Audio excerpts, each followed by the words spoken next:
Welcome back to the SDR Game Podcast. This is your host, Eric. Today I'm excited to introduce Tom Alaimo, Growth AE at Gong. Tom, great to have you here. Elric, thanks for having me on. I'm excited to be here. So before we start, can you just give us a little bit about your background and what you do at Gong? Yeah, for sure. So I'm a growth account executive at Gong. I've been here for about a year and a half. Recently moved to Chicago, and my main role right now is working with some of our customers to make sure that they're successful with the product and try to expand and grow deeper within those customers. I've spent about 7 years in SaaS sales. Started my career at an intent data company, TechTarget. Went over to an LMS company, SkillJar, and both of those before I landed at Gong. And then simultaneously been working on my own kind of side hustle blog and podcast called Millennial Sales. And it's taken a few different iterations, but I've been working on that for about 5 years now and got 300 plus podcast episodes, few hundred blogs, and a ton of LinkedIn posts. And so very passionate about personal development, sales, and how to help young or salespeople earlier in their career to grow and have successful, fulfilling careers. So let's talk about what you do on top of Gong, so your podcast. So you have your host at the Millennial Sales podcast. I checked that you had a lot of great guests on the episode. So could you explain how did you came up with the idea of doing a podcast and what made you started? Yeah. So I started, 5 years ago. I actually started with one of my best friends. We were living together in San Francisco. I was in my early 20s. I was very ambitious, but didn't have much experience. And I remember, sending out emails asking, CEOs if I could pick their brain over a cup of coffee. And after I got, no response on about 100 of those emails, I had the idea with my friend, hey, what if we started a podcast, right? That might give these people a chance to talk about their company or their book or whatever they're passionate about. And it's kind of this like backdoor way into meeting interesting people. And so we started it, we interviewed my boss at the time. We brought a 6-pack of beer to his apartment in San Francisco and put a recorder on the table and talked about sales and business and life for about an hour. And then everything kind of escalated from there. By episode 20, we had the Wolf of Wall Street, Jordan Belfort on, which was is still the most downloaded episode to date. And at the time, we're doing a lot of personal development. Like there was athletes and musicians and people of all different walks of life. And then in the last like 2 or 3 years, I decided to niche it down, partially just because it was more helpful to the audience, and partially because I just became more and more interested in the world of sales, and niche it down into mostly SaaS sales people and sales leaders, and really focusing on trying to help, people in the early days of their career, get through tough times and try to get to the next step. So it's just been a constant iterative process. But it's been a hell of a ride, and you were a great guest, and I encourage folks to check out the episode that we did together on the show too. And thanks for mentioning that. So I have a question around what you mentioned because I didn't see it at when I was checking your podcast also, but you moved from you were interviewing artists, but also athletes, and then to tech sales. Why did you start with athlete and artists? So the podcast was more focused on a broader audience at the beginning, or? Yeah, it was called Millennial Momentum, and it was really focused. It was kind of your standard personal development. We got a lot of inspiration from people like, the Tim Ferrisses of the world, where they would, deconstruct really successful people. So that was just, it was interesting to us. I love hearing people's stories and getting into all that. So that's where we started. And then it turns out it's a lot harder to, compete and have a really successful show when you're being compared to, or you're trying to go up against Tim Ferriss or Joe Rogan or, Oprah, versus when you're focusing on like the SaaS sales world. It's a lot more niche, and it's easier to, I think, provide value to the audience and get some growth there. Yeah. Okay, and at what point do you think you made the switch? In fact, do you remember why you made the switch? The reason? Yeah, it was about it was probably right before COVID, so maybe 2.5 ish years ago.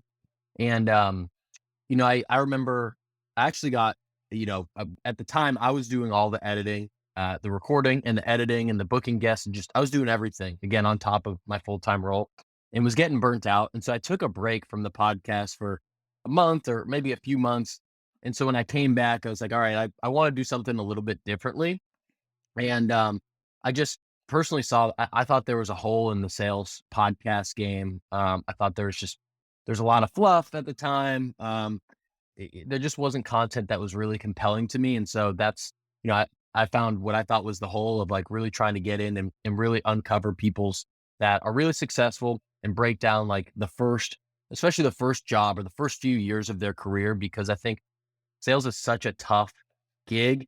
And there's a lot of times in the first, year or two where it's hard and you want to quit and you want to cry and you want to scream and you're not sure if it's for you. And sometimes, and maybe it isn't, and maybe you should go do something else, which is fair. But I also know a ton of successful salespeople and sales leaders that felt the same way, and they found a way to get through that really tough part initially, and have had an amazing career afterwards. And so I want to highlight, some of those journeys. And I have a question. So you mentioned that you burn out doing the podcast at some point. So it was because it was doing your job and also doing all the, I think maybe the stuff people don't see, the editing, inviting guests on your podcast. Or do you think it's because of that or something different? No, I do. I am, I'm not sure about you, Howard, but I'm a classic, like over committer and just like, it's like when you're at a buffet dinner and you just put everything on the plate and then you only end up eating half of it. I do that, from time to time where, I feel like I'm feeling pretty good. So I just like stack more and more things on top of each other and then get to the point where it's like, wow, that is way too much. And that was just, that was one of those periods where I hit that. And I'm like, all right, I need to hit the brakes, hit the pause button, reevaluate. And I think when we're talking about personal brand, I think it's incredibly important. I think it's a huge way to grow your career and learn more and develop more, but it can't come at the expense of, your full-time job, right? If you're just a great person on LinkedIn or have a great podcast that, you're not hitting quota, then I think you're kind of missing the point of the personal brand. So I think Yeah. it's a constant kind of balance you're working on. Yeah, it's personal brand is on top of your job. It's not first your personal brand and your full-time job. Yeah. And yeah, but that's a great point you mentioned because about I think for me right now with this new podcast, it's the third one I'm doing. So I think it's for me, it's instead of doing one specific podcast, I'm doing like a new podcast for a new moment in my career, I would say. And right now it's around episode 100 ish. I don't know which number exactly, but it's Yeah. around this number. And I really feel that sometimes you need to have a break also because it's so much, like you said, you can overcommit and then you are doing too much stuff and you have your day-to-day job. And I feel like, for example, right now I'm in the transition of teams and doing like the job. Right now, I think after 2 months of doing this new job, I'm feeling more comfortable about doing the job. So now I can start again doing the podcast, new podcast, for example. But I really feel what you mentioned because it's first your job and then the personal brand. And now my question is around how do you structure your day with your job at Gong? Because you mentioned that before you were doing editing, now what did you change in your process? But also, how do you structure your day with your podcast and or the content you produce? Yeah. Well, I think one thing to note too is, when I relaunched, I hired a friend of mine to produce the podcast. So he does all the editing, the videos, so um in a perfect world, what I'm doing is like, I'm generally finding the guests, sending a link to book on the calendar, and then getting prepared and doing the interview itself. And so, in a perfect world, everything else is handled by someone else. The things that, you know, I'm only doing the things only I can do. But when it relates to, the daily routine or kind of how I structure my day, I try to, there's a few principles that I live by. One is, I'm big on time blocking and time batching. And so there's a few different time periods like through the week where I'll do a podcast. Like for me, it's really hard to task switch. And so generally I'm doing a podcast early-ish in the morning, my time. So maybe like 7 or 8 a.m. When the workday is like generally starting, or at like 4 or 5 or 6 p.m. where it's like it's typically the end of the day. It's hard for me to go from a client call and then like directly into a podcast. It just hasn't really worked for me. So I try to separate between doing things like that. I generally do other brand building things like at those times. So I might start my day by going to LinkedIn, putting out a post, spending some time reading what other people have to say, commenting, doing things like that. Um, and then getting into Gong work, where I have a time block and like I know, think you'd agree with this. Like prospecting is the most important part of a salesperson's job. I think that's the only way that you can really ensure that you're going to hit, your quota. If it's a meeting quota, if it's a sales quota, whatever it may be. And so for me, I have to put that on the calendar. And so that's something that's a non-negotiable in the morning that I need to get done. Um, you know, and then generally the rest of the day, it can look a lot of different ways, different client calls, internal calls, things like that. And, I always set time at the end of the day to make sure I'm prepped for the day ahead. And so if that's making sure people have accepted calendar invites, if that's making sure I know what I'm going to post on LinkedIn for my brand, if that's, make sure I know, I'm personally prepped. Like if I have an interview the next day, if I have a client call, I need to work on a presentation, whatever it may be. I'm making sure that all that's done before I close the laptop, because if not, I'll just be thinking about it all night. And so it's really more for my own sanity than anything else that I need to make sure I feel prepared. I can call it a day. And when I wake up in the morning, it's like, all right, I already know what the plan's going to be. And I can walk in, and whatever time I decide to start, like I can go heads first in rather than like try to figure out what's the plan for the day. So those are a few ways that I like to structure it. And you said you start your day with interviews sometimes, or your content that you're going to post on LinkedIn. So at what time generally you start your day at Gong? Is it around 9 or later? No, I mean, well, it depends It on the depends. day. Yeah. Like, sometimes, yeah, I work with folks, in, EMEA and folks in APAC, and obviously folks in the US. So it really depends on like when calls are starting and all of that. But I would say generally speaking, I'm working between the hours of like, I think 7 to 5 is usually like my go-to spot. Um, and so yeah, I would say like somewhere between 7 and 8 is usually when I'm starting Gong work. Nice. And when you say you time block also, do you have like specific blocks on your calendar? So let's say from 7 to 9 a.m., saying interviews of your stuff that you do on top of Gong? Yeah, so I put blocks on there. I also put blocks on there like for the prospecting window that we talked about, or the Okay. prep for Yep. the next day. Because I treat those as those are meetings that I Yeah. need to have, and if I don't have those meetings, I'm not going to do my job well. So, and I'm a big Chili Piper user, so shout out to Chili Piper. And so I'm throwing my calendar link out quite a bit, and so if I don't put those blocks on, the calendar's just going to get packed with meetings, and I'm not going to have any time to do my follow up and prep and prospect and do all the things that are necessary for a job. So I'm probably more structured than most. Like it's all color coded, Yeah. for client calls versus internal calls versus all that type of stuff, and it's blocked off there. So I know when I send the link out, people are blocking it, and it's not going to totally mess up my kind of flow. And yeah, shout out to Chili Piper, like you said. And also, what's something you mentioned to me the last time we did in the interview on your podcast also, it's that you do 2 episodes per week. So how do you do that? Do you record 2 interviews per week, or do you do more sometimes, or how do you do that?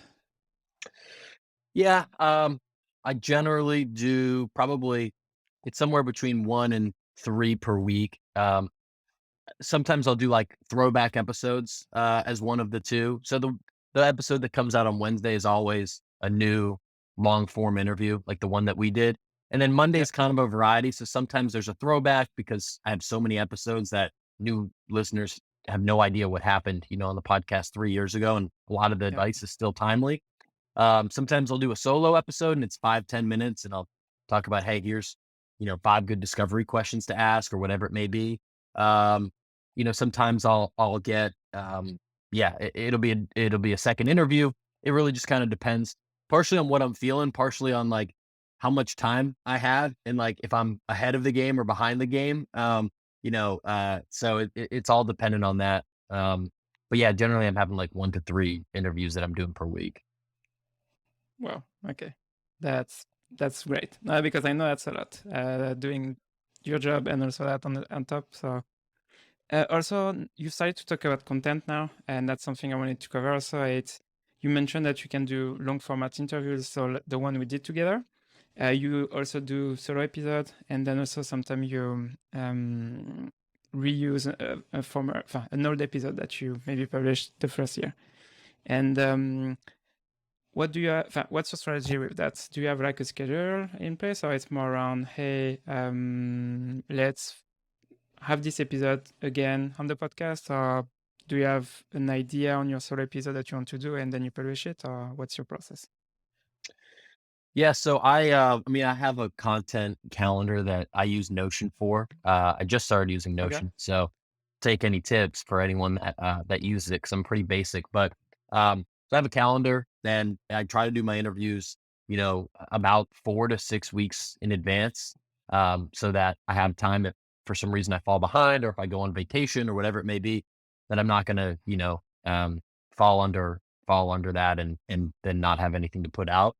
And so I've got it baked out right now, through the next probably like 6 weeks, what the podcast episodes are. I've got most of them done for the long form interviews. And then on the Monday, I don't know, I try to spice it up a little bit. I feel like sometimes, you know, there's always value in a hour long interview with a VP of sales.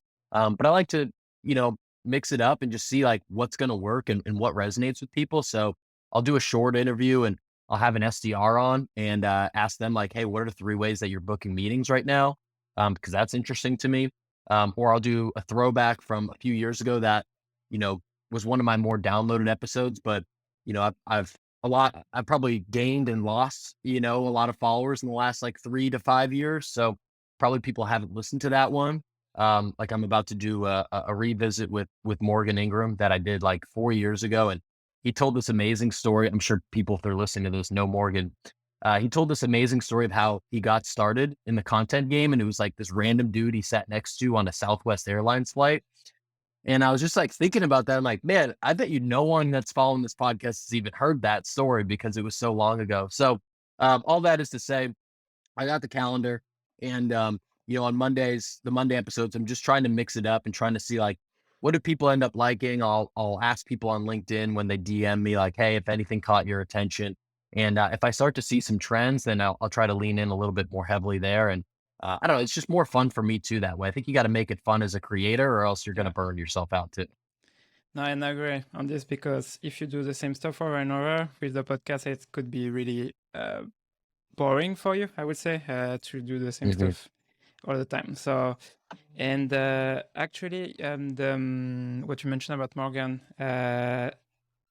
it was maybe the one of the first person I was following when I was starting in sales who gave me also some ideas on why I need to create content. So yeah, I need to listen to this bit of that. So I will.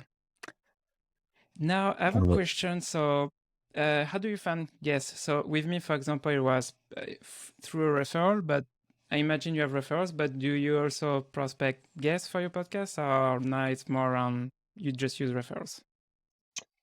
Yeah, I mean, when I started, I had this, hit list of people that were, you know, folks that you and I know, but also, Yeah. like Oprah or, Obama or whoever, like the Okay. biggest names in the world, and try to find a way to get them on. And then once it went down to sales, then it was like, oh, it's great to have, a sales leader at Gong on, but it'd be crazy to have like Mark Benioff on and have him talk Yeah. about the early days of Salesforce. So I have like, a list of like, people that would really be game changers. And I think it's all dependent on how much like time I have and that I'm putting in. So in the last 3 to 6 months, most of the guests that I get have been through referrals or it's Yeah. people that I just meet. I meet a lot of as you do too, like through LinkedIn and through connections, and you just have Zoom chats with people, and you're like, oh, in my mind, I'm like, oh, this person would be great, for the podcast. And so more like, one of my questions at the end is like, who's one person that you'd love to see on the show? And so that's a good way for me to kind of vet out, like, all right, is that someone that's interesting? I can use that as a referral. So that's been more of the motion for now. But when I first started, me and my buddy, like, we were cold calling, we were cold emailing. That's how he got Jordan Belfort's assistant. Like, was he called her on like a Saturday morning and booked it. So there's more prospecting in the beginning, and I probably should get back to Yeah. that if I want to get some more like AAA plus guests. And if you would start over your personal brand, it could be a podcast or everything you do on LinkedIn, what you'll do differently with the knowledge you have right now. Like if I was starting, Yeah, from scratch. yeah, I think um, you know the I'll give one thing to do and one thing not to do. I think in Okay. the spirit of what not to do, like I was talking about earlier, I think it's easy to try to put everything on your plate, and so you might be sitting there saying, I have no personal brand. Well, today I'm going to start a blog and a podcast and a newsletter, and I'm going to post 2 times a day and do all these things. And you probably get some pretty good traction in the first few weeks, and then either you burn out or you're working 16 hours a day, or you just take your eye off the ball for your real job or your full-time job, or there's going to be some sort of consequence to going that hard that quickly. And so I would avoid that.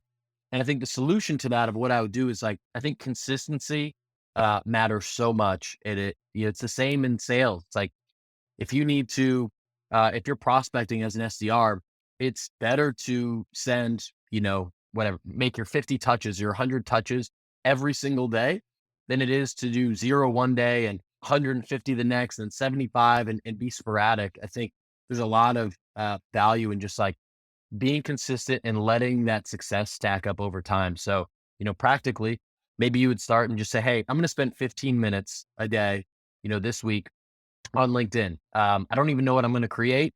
So I'm just going to go. There's a lot of people putting out content. I'm going to read, you know, 3 to 5 posts. I'm going to leave a thoughtful comment, not just like an emoji, but I'm going to say, wow, like, Elric, that's a really good point that you made about prospecting.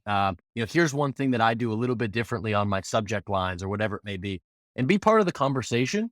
And then maybe, a month later you say, all right, I'm going to post one thing a week. And then you can kind of add up over time. And I think that's the way to do it thoughtfully. That's the way to build an audience. I think that's the way that, at least for me and what I've seen, makes it so you're not going to burn yourself out and that you can, add to it over time and really play the long game with it. Yeah, and I agree with you on that because it's you can do so much, but then if you're not consistent on this, and obviously when you do that on top of your job, that's something you should figure out before because yeah, sometimes you can you think you can do everything, but at the end of the day, you can't because you have so much stuff to do. So what's next for you? I would say on podcast, doing other what you're doing on top of Gong. So when I was preparing this question, for example, I've seen that you just launched your community. So I think right now that could be the answer, but why a community and not something else? For example, or why did you do like a TikTok account, for example, or something else?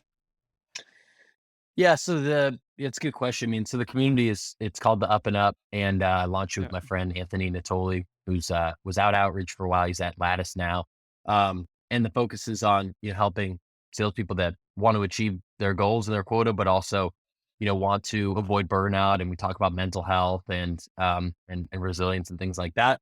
Um, I think for me, it's always like for what I'm going to do next, like what I'm going to start or stop doing is always a combo of like, one, do I think there's a need for it, or do I think like it's going to help people, in the sales world, which I think right now, yeah, in conversations I have from my own experiences, like there's a huge, there's a huge gap in knowledge between like an ambitious person that wants to crush quota and get promoted and then that same person, feeling terrible and having, a lot of anxiety or depression or, getting burnt out or whatever it may be. So we want to create a safe place for that.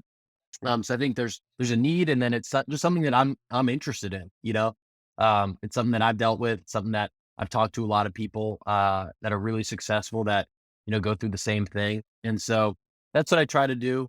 And then likewise, like if I'm not feeling something or I don't feel like it's adding value to people, then I try to. It's easier said than done, but try to like put the ego aside and say, all right, we're gonna put that on the back burner. Maybe that's not really being helpful to the sales, world right now, and focus our efforts elsewhere. Nice. And when you started to think about this community, starting creating it, it was a few months ago, something that you were thinking about for the past year, and then you met Anthony, and then you made the decision to start the community. What was your process? Yeah, I mean, I've thought about, the communities have really sprouted up quite a bit in the last few years. Yeah, I think due to COVID, and it probably would have happened anyways. But I've gotten value from other communities. I've been a member of Pavilion for a while. There's other communities like Thursday Night Sales that have really been impactful for folks. So the community has been on my mind for a while. This what we actually started was not like, Anthony and I getting together and like, let's come up with an idea for a community. We met, I'd seen him on LinkedIn. One of us sent the other one a DM and was just like, hey, like, I like the stuff you're posting. Like, let's grab a call sometime. And we just started chatting and really connected and hit it off. And, we probably chatted like every other week for a few months. And I think it was actually his idea that he just was like one day, like, hey, all the stuff we're talking about, like we should, I wonder if other people would be interested in it. So we kind of started as just like, and we just started about a month ago. But we just started as like, let's see if it works. Let's see if people are interested. And if not, then cool. It's kind of like a no harm, no foul. Like if you start it and no one's interested, then you can just cut it and it doesn't matter. And if people are interested, then cool. Like it could be a cool project to work on and see like where it goes. And so, yeah, we're pretty excited about it. And we do the main thing. There's a Discord channel and live community, but there's a weekly live call that we have where we bring folks in to talk about this stuff. It's like a live Q&A. And so those have been great. I've learned a ton, and people have been seeming to enjoy it so far. And how do you do that on top of your podcast, posting on LinkedIn? So how much time do you spend on the community per week? Well, the call is, an hour, on Wednesday nights. And then there's not, I'm in the Discord channel, it's probably 10, 15 minutes a day just to see like what's going on. If there's questions or you're trying to connect people or things like that. So it's a pretty low lift right now. It's a pretty small community. So if there's more people, it might turn into more work. I'm actually, Yeah. while we're talking about all this, it's probably worth noting, like, I am in the process right now of reevaluating all the different balls I have in the air right now and Okay. trying to figure out, which ones are, to keep like pushing the pedal on for the next, the rest of this year, and which Okay. ones like maybe I need to either cut back on or eliminate or hire someone or work with someone to help me out on some of this stuff. So that is just because it's like halfway through the year. It's actually one of the things I'm working about and thinking on. I was doing it this morning even, like, what are some easy ways that I can shave some of the time off that I put into some of these projects. So you're catching me at that phase right now. Nice. Okay. So we can talk about this a little bit later this year to see what do you get from your calendar or what you will do more. Now, so I wanted to talk about a funny experience you had. So you mentioned to me when we were preparing this episode that your first in-person meeting with a CMO that you had. So could you tell me more about that? Yeah, yeah. So I remember, so I was living in Boston at the time, my first job out of college, sales job, and I'm a full cycle AE at the time, and so I've got this book of business, and somehow I land a meeting with the chief marketing officer at this really hot Boston startup, and it could be a really good logo for the company, it could be a really big deal, like, I don't even know how I got got the meeting with her, to be honest. But I got it, and it was like a Friday afternoon or like lunch meeting in their office. Brought the SVP of sales and my manager. All three of us were going to go. I was going to bring lunch, do this whole thing. And so I'm 22 years old at the time, and I'm 29 now, and I look probably like I'm 21. I've got a young face, and so when I'm 22, I look like I'm 15. And it's intimidating going in, to an office or having a conference call or whatever with people that have been doing their job longer than you've been alive. There's just a natural intimidation to that. And so I remember, my job was to get the sandwiches and bring them to the office and for the meeting. And so I did that, got all the sandwiches, walked in there, and it's CMO and a few of the folks that work for her. And I remember, I went around, like, shook everyone's hand, like said, introduced myself. And I did not say a single word the rest of the meeting, but I did eat two honey mustard turkey sandwiches. And so that's my 0 words, two sandwiches story. But and for me and it was fine. Like the SVP of sales, knew what he was doing, and he ran a great meeting and all that.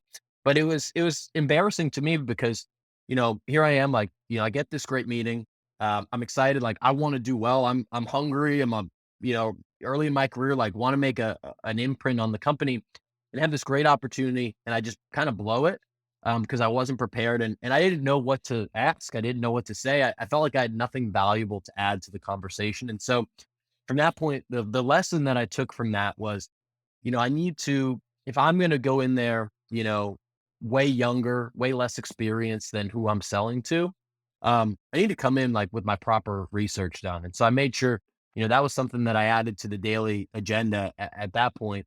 Um, and that was before I was even doing anything on LinkedIn, but like the first 30 minutes of the day, I spent reading, marketing blogs and, newsletters and things like, and books and things like that. So that every day I could just start to like add up to my repertoire a little bit. It's like, oh, now I know what an MQL is. And now I know, what marketing automation platforms are. It's like little by little, I started to learn and it helped me have better conversations. And so, the same thing has helped, like having a sales podcast and talking to great sales leaders all the time, helps with, being able to sell to Yeah. sales leaders and be able to speak their language. And so I think, hopefully you all can take learn from my failure and pain and don't have to experience that. But I think there's so much value in, trying to become, if not an expert, at least, quite knowledgeable and be able to hold your own to whoever you're selling to, if it's a sales or marketing or IT leader, and be able to speak their language. And that will make a good transition for the next question because you are starting to talk about books. So, what are the 3 books that have greatly influenced your life? I know Mm. you are really into books, and I've seen your list of the 10 books you recommend, but what are the 3 books that have greatly influenced your life?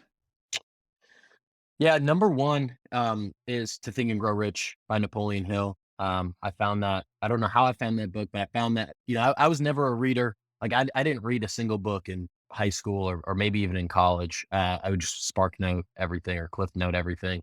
Um, but I found that book and it totally changed my life when I was around the same time when I was 22 and took me off a path of like drinking and partying way too much and like into, believing in myself and taking my development seriously. So that's certainly one of them. Um, I would say um, The Four Agreements by Don Miguel Ruiz is really Mhm. good. It's a little out there for people if you're not into like the woo woo type of stuff. You may or may not like it. But it really just focuses on like the four things that you can control. And it's taken from like a Mexican, ancient Mexican kind of like philosophy. So The Four Agreements by Don Miguel Ruiz, and I'd say the third one that I really enjoyed was probably Mindset by Carol Dweck, who is a psychologist from Stanford and talks all about growth mindset, which is pretty. You've probably heard of a growth mindset if you're listening to this podcast. I never had at the time when I read the book, and so the whole premise is really like you don't have to stay the way that you were born or the way that your skills are now. Like every single thing that about you can be improved if you work at it, and that can be for your work or your personal relationships or your health or whatever it may be. And so they're not sales books by nature, but Yeah. I think the better person that you become and the more you work on yourself, the better you're going to be at your job. And that's something I was going to say. It's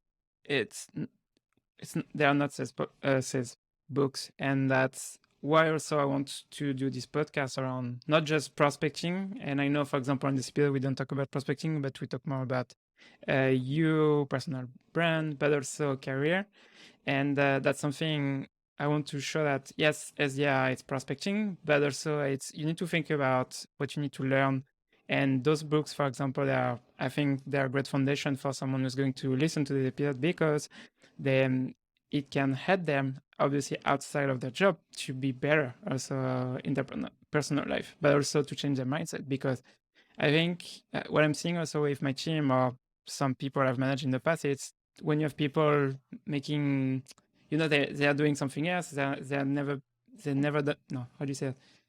They never done the job as an SDR, so they do their SDR job for the first time here at Chili Mhm. Pepper or maybe another company.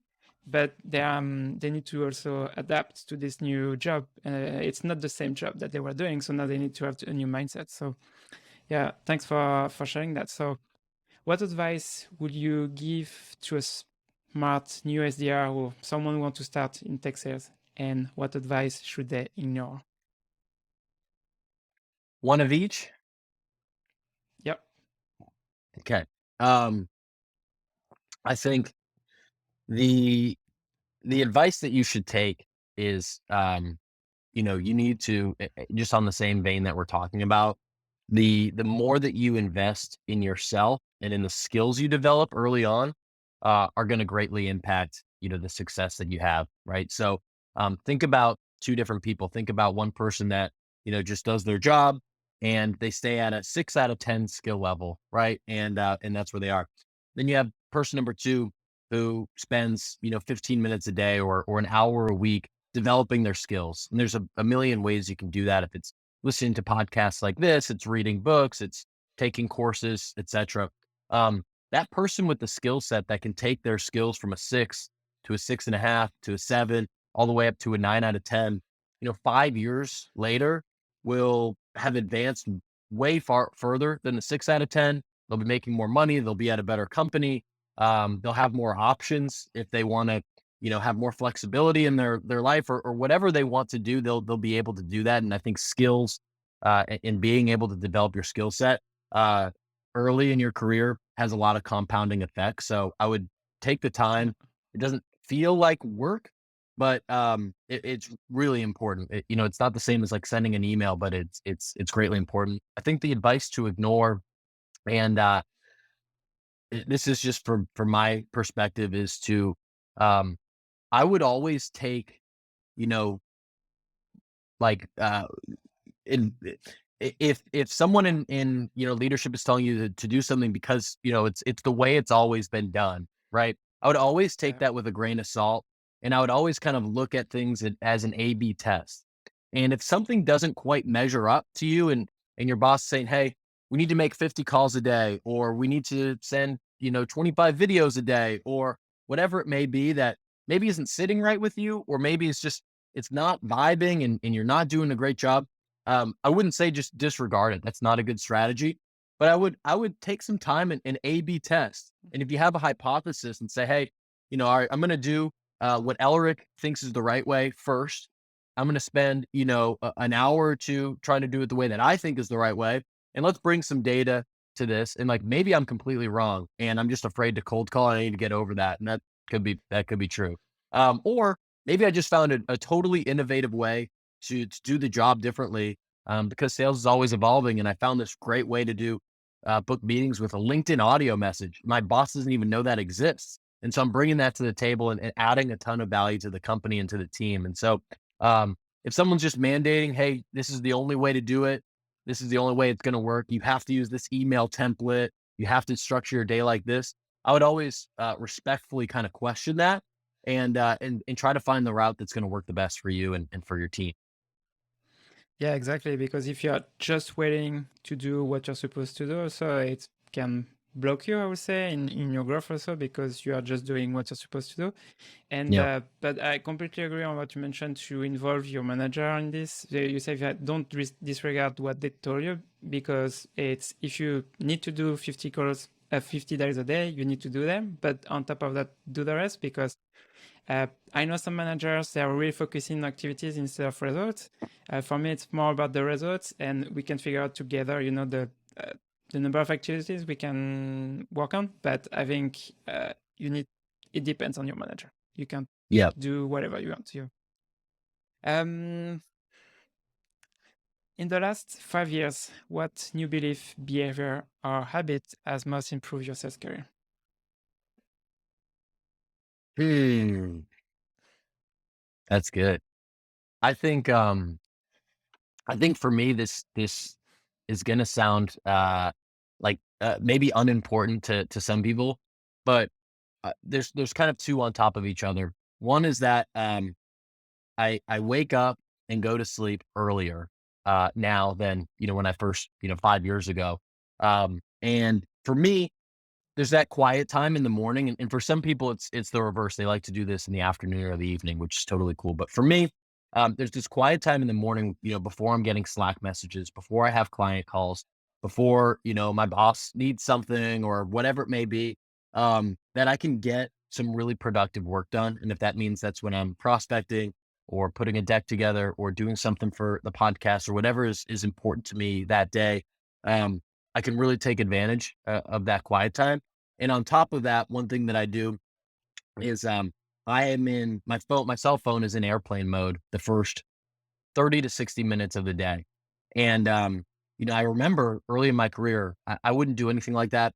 And, I'd be working with international clients. I wake up in the middle of the night and I'd see email notifications on my phone from people in, Australia or something. And I'd go read them at like 2 in the morning. I just went, woke up to go to the bathroom. And now all of a sudden I'm in this spiral of, they say they don't want to sign the contract. And now I'm thinking about that at 2 a.m. And so, whether it's that or, a text message or something like that, or something from social media, I don't want that to disrupt, you know, the most probably important part of my day, like the first 30 Yeah. minutes. Because if you get a negative message like that, you're kind of playing you're playing roulette. You get a negative message, whatever it may be, personal or professional, that can just kind of ruin your day right off the bat. And it's harder to recover from that. And so I try to take the first, 30 minutes to like make sure I'm doing good, and like grab some water and brush my teeth and take a shower and just like get myself in the right headspace, so that, when it's time to check the phone and email and everything like that, I'm ready to go. I guess I'm probably a little bit more able to handle like whatever challenges are going to come my way. And do you think a moment when you started to do that, or it was more like a progression through the years?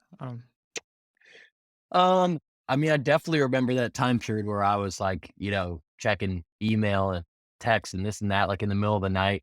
And I didn't even come up with it. I remember, I follow certain, people. I guess we all do, but certain people like Ryan Holiday is a great person that I follow, who's an author, and he's big into Stoic philosophy, and that he's definitely written a lot about like being in airplane mode or not checking the phone for the first 30 to 60 minutes. I think I stole the idea from him, and I never even thought of that before, and I just kind of tried it. I think a lot of these things that I'm into, I like to try it out for a week or two, and if it works and it helps me out, then great, I'm going to keep it. And if not, then I'm not. So I've tried a lot of different things over the years.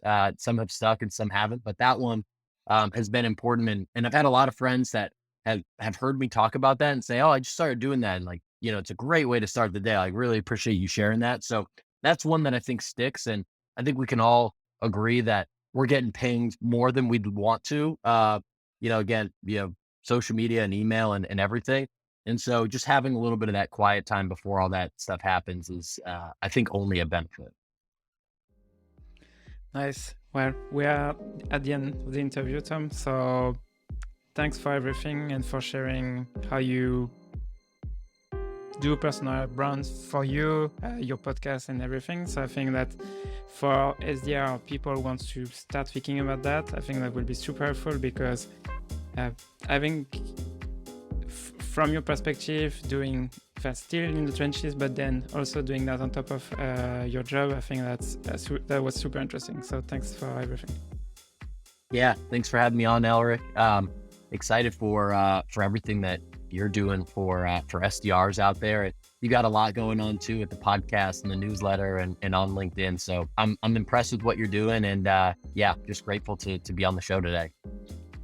Yeah, and for those who are listening, you want to learn more about Tom, so I'm going to put everything in the notes. But yeah, you can follow Tom on LinkedIn, but also you can listen to his podcast and Millennial Sales Podcast, but also the Pavilion Podcast. And I think you also have a YouTube channel, if I'm not mistaken. Yep. Yeah, the podcasts are our videos. Yep. Yeah, we throw them on YouTube also, as well. So Tom, thank you so much, and I see you later. Yeah, thanks, Elric.